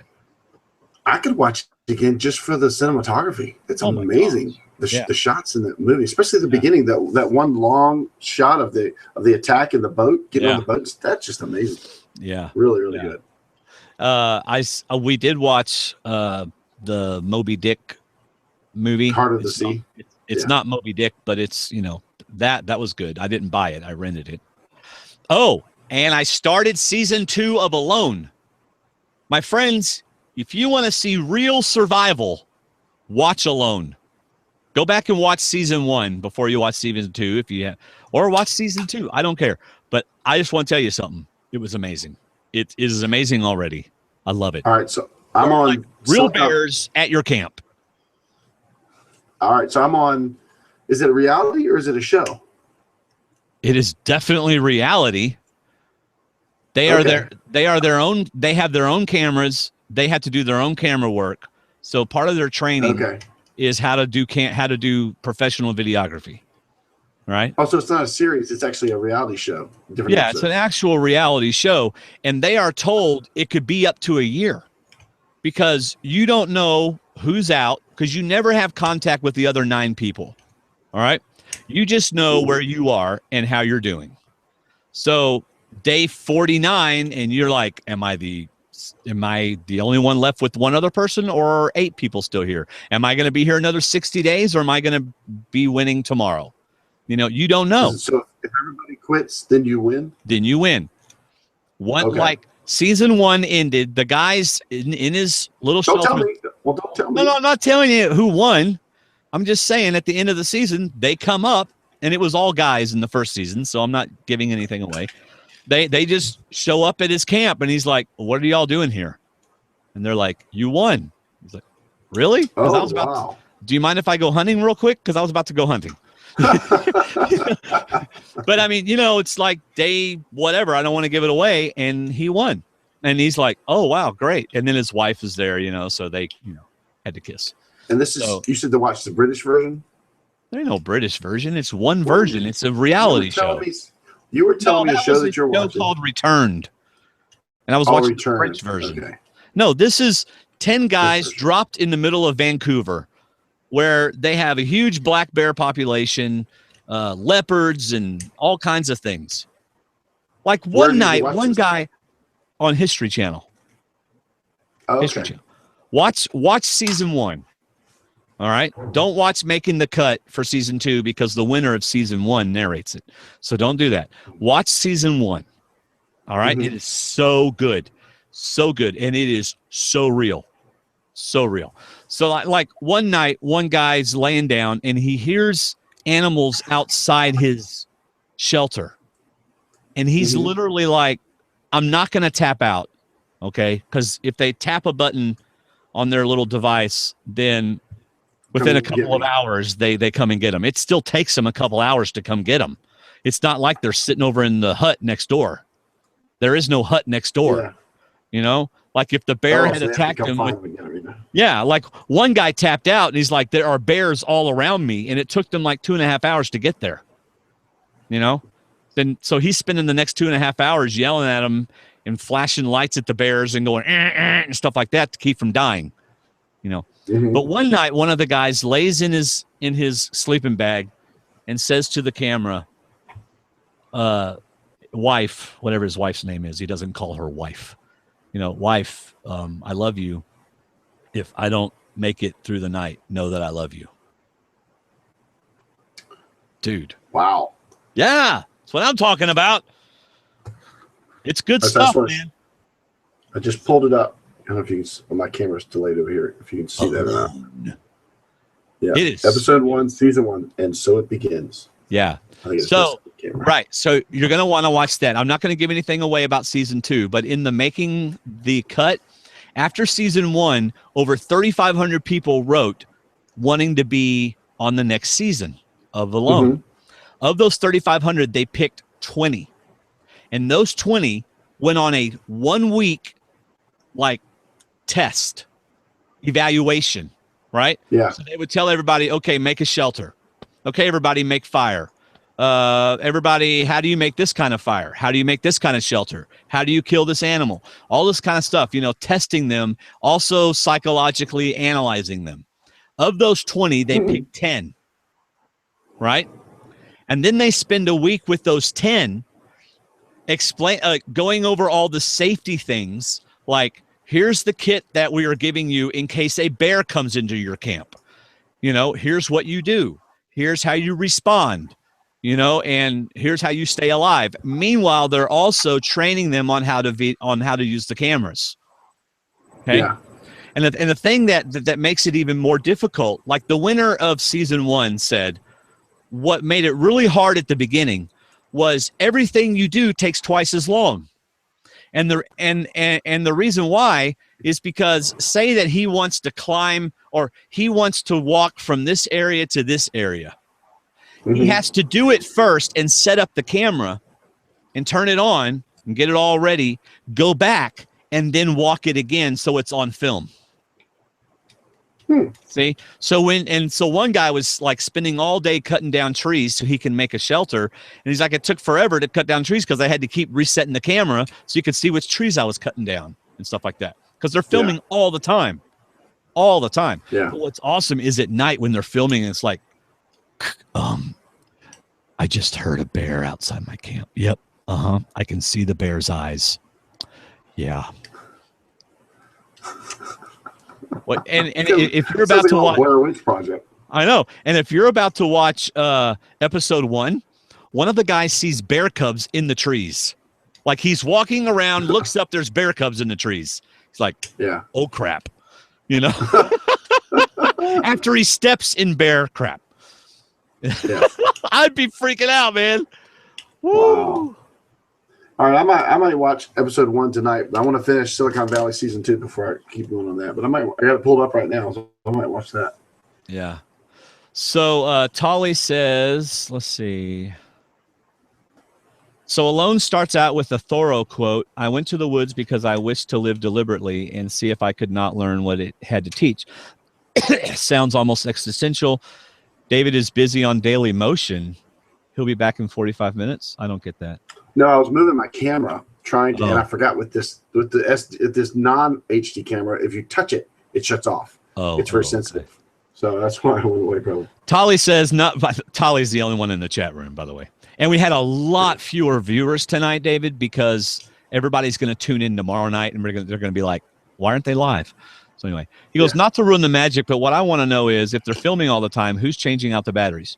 What they do, Tolly, is they pre-drop a big tub that has all their camera equipment in it and all the batteries and all that kind of stuff. Mm-hmm. And if they ran out of batteries, they'd drop another tub. But anyway, so ain't no magic to ruin, Tolly. Don't you go getting smart with me. Anyway, Alone's a good show. So, and just for the record, David, I am so hooked on The Americans.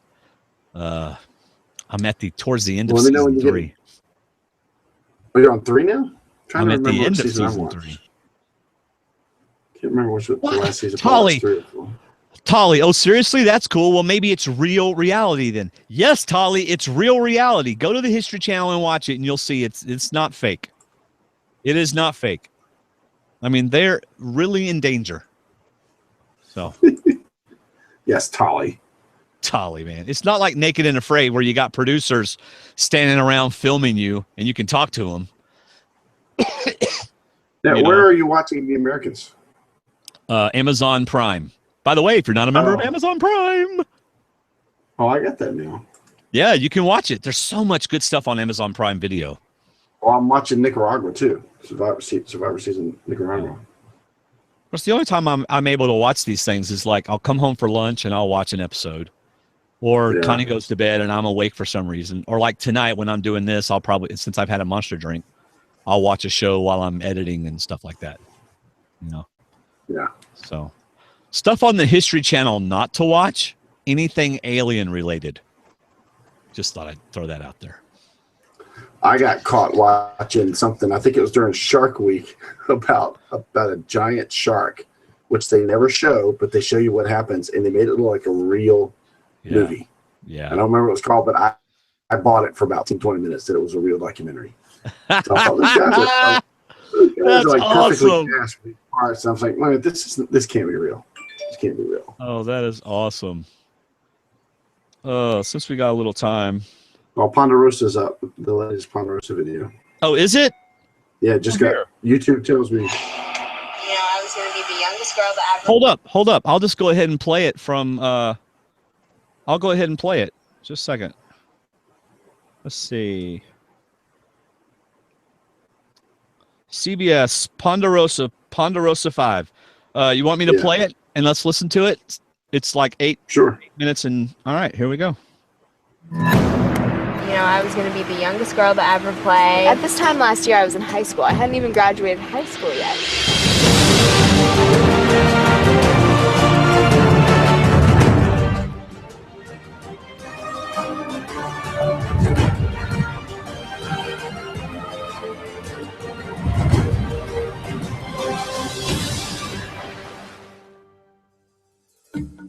29 days. Come on, like one more and we would have been at 30. But yeah, 29 days is a lot longer than I think I was expecting to go. I'm excited to eat food and like sleep not in the shelter on bamboo. And I think that my parents will definitely be proud of me.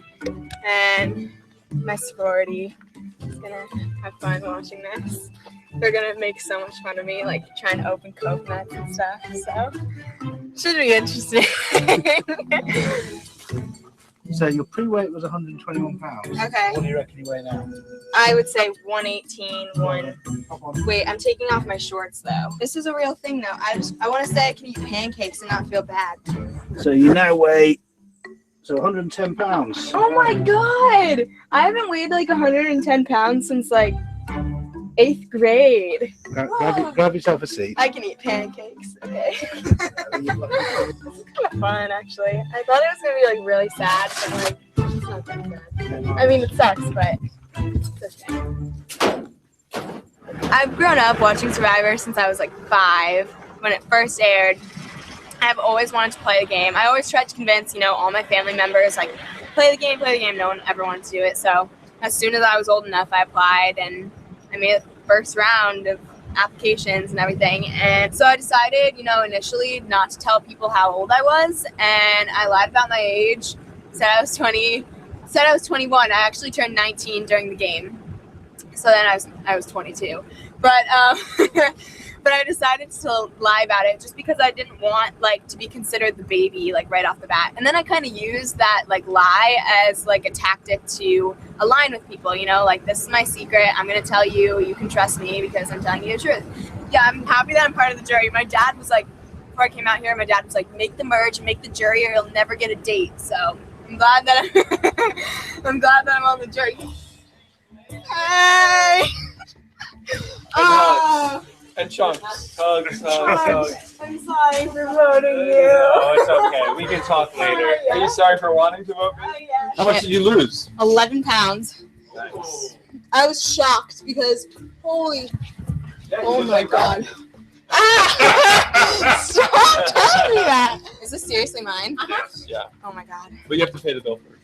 Oh my god. I came back and I was eating a cheeseburger and just talking to Scott and Neil and Nick. Debbie a little bit, but mostly Scott, Neil, and Nick for probably 3 hours, maybe even more. So I started with a D, and I'm trying to figure it out, going from D, and then all of a sudden I hear Michelle go, blindsided, and she had the word spelled out. But I had literally a 5-minute lead on her. I was this close to winning immunity today. Ponderosa is definitely group therapy. We all have the opportunity to kind of talk about our experience. It was she wanted you. She wanted me. And then I wanted immunity. For you. And then you know what happened is I was this close to, so I was the swing vote that night. If I voted Sydney, then I would have put Aubrey and Michelle's ass on the line because they would have written you. So I decided to go with them and hopefully that would benefit me later on. And then Aubrey screwed me on. Remember what the monkey said when the lawnmower ran over still. It won't be long now. How many times have I heard that? Oh my god. I'm sad. This is so bad. God, this is so unnatural. My hair is so greasy. I'm like on the verge of dreads. Holy.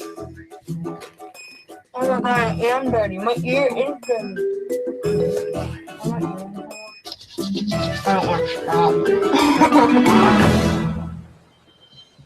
when you start Survivor, it's kind of like starting college. And you're in your first week of college, you kind of hang out with just like your roommate and like a couple of friends maybe you met at orientation. And that's like your original tribe. And then like as you get into it, you kind of find the people that you click with later on. Yeah, so when Julie arrives, she's bubbly, she's happy. I love that type of personality. She's positive. She's got spunk. She's just turned 19 and she's hanging with the adults. She's got every bit of much confidence as the rest of us. Man, if I had that much confidence back then, I don't know what I'd be like now. I've really learned out here that you don't need a lot of stuff. She's smart, she's bubbly, she can be a little dumb, but that's because she's young. Come on, I mean, it's obvious, right? When I'm 30 years old, I'm still an idiot. It's funny because when I first came out here and we were on Beauty Beach one night and there was a sunset over like all these trees, and all I was thinking about was like, that would be an amazing Instagram. Like I would get so many likes on that Instagram. And from that moment on, I was kind of like, ew. She's this mix of this mature individual who's intelligent and fun to talk with, as well as being 19 years old. I've always been on the computer since a little kid. You know, my life has been driven by technology, and I feel like I've never gone this long in my life without looking at screens. Like I feel like there's always TV screens, always computer screens everywhere you go. So to be completely unplugged has actually been awesome. Yeah, I have to give her a pass just because she's so young for coming out here. That's a difficult position to be in, and she's done a fantastic job with it. I was really surprised. I thought that I would really miss, social media. I thought that I would really miss being able to text and call my friends, but it's been so refreshing just knowing that you can live without all this stuff. Being unplugged has been amazing for me because I've never been unplugged with this before. Birthday to you. Happy birthday to you. Happy birthday, dear Julia. Happy birthday to you. Sweet 16, yay! We were going to have Nick jump out of the cake.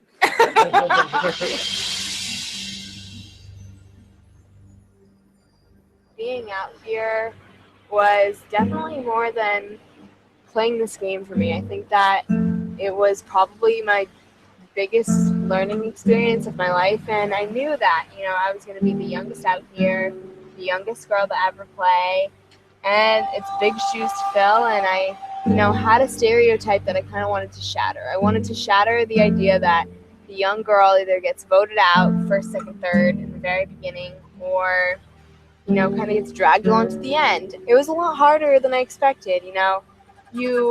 When you're out there and you're with all these people, you have to kind of put on this front, and you are yourself to an extent because you're raw and you're exposed and you're, everything is stripped from you. So you are yourself and you are genuine, but there's definitely a part of you that needs to remain tough and remain strong. And for me, being so young and, just leaving my family only 8 months ago, at this time last year, I was in high school. I hadn't even graduated high school yet. So I think that it was a great learning experience for me. I learned a lot about myself. When I was on Braun Beach, I think that was my lowest point of the game. Braun Beach was definitely kind of a moment for me to get to my darkest place, but also fuel my fire and help me get as far as I did in the game. And I'm, proud to say that I am the only one on the season who had an exile experience. And as awful as it was and as hard as it was, it gave me a lot of strength, and it's something I'm going to kind of take with me the rest of my life.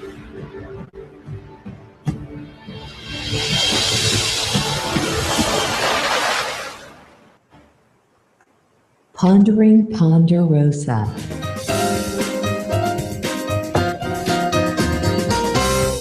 Hey, did you know she's only 19? I heard. Yeah, I think I might have heard that a couple times. She might be 19 in human years, but she is much older in maturity years. Yeah. I love the way she walked away from the game with her attitude and her confidence. And I think it stems from her saying, I'm going to go out swinging. I'm not going to go leave this game wishing I'd done something else. Right. And she's right. And this is, and Tolly's talking about it, and Steve Helling talks about it. This is the 18-year-old that CBS has been dying for. Absolutely. This is the type of young person they will want to play this game. Yeah. Yeah. Did you also notice that Scott nor Debbie spoke a whole lot, but every single Ponderosa video, Nick and Neil talk? There's something else about Nick. I don't think he has any shirts at Ponderosa. No. Well, no, of course not. No. Not even with a cake in front of him with flames in front of him. That's right. But yes, a lot of narration from Neil and Nick. Yeah. Which it interesting. It's interesting.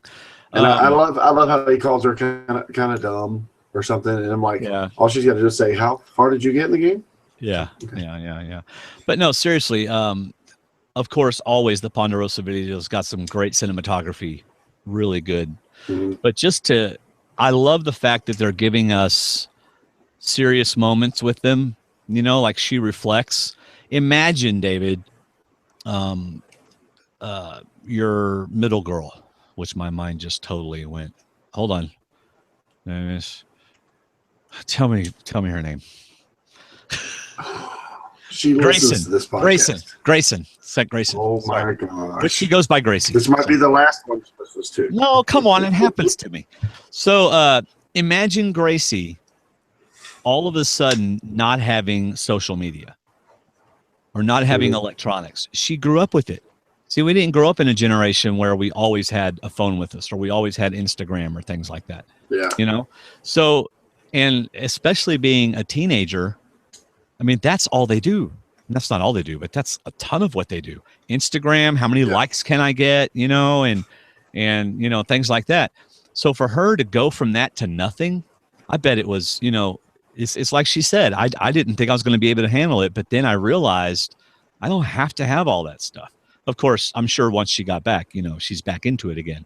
But yeah, still, it just shows her maturity. Yeah, I mean, gosh, I'm so impressed. You know, it's, you know, first world problems, right? You know, oh no, what am I going to do without Instagram? When there's people all over the world going, oh no, what am I going to do without clean water? So yeah, absolutely. Yeah, there was a post on Facebook, I think, that popped up again today. There's a small beach shack. You know, it's sitting on the water, a little shack right there with beautiful clear water. And it says, "Because you live in this shack for a month without electricity."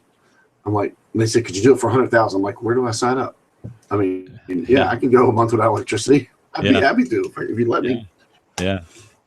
Anyway, great Ponderosa video. So thanks for listening tonight, y'all. It's been fun. Thank you for supporting us and all that good stuff, listening on iTunes, subscribing, and all that good stuff. So we will see you next week. If you're a patron of $2 or more, then you'll see us earlier on a D&D Extra. See you later, everybody. See you.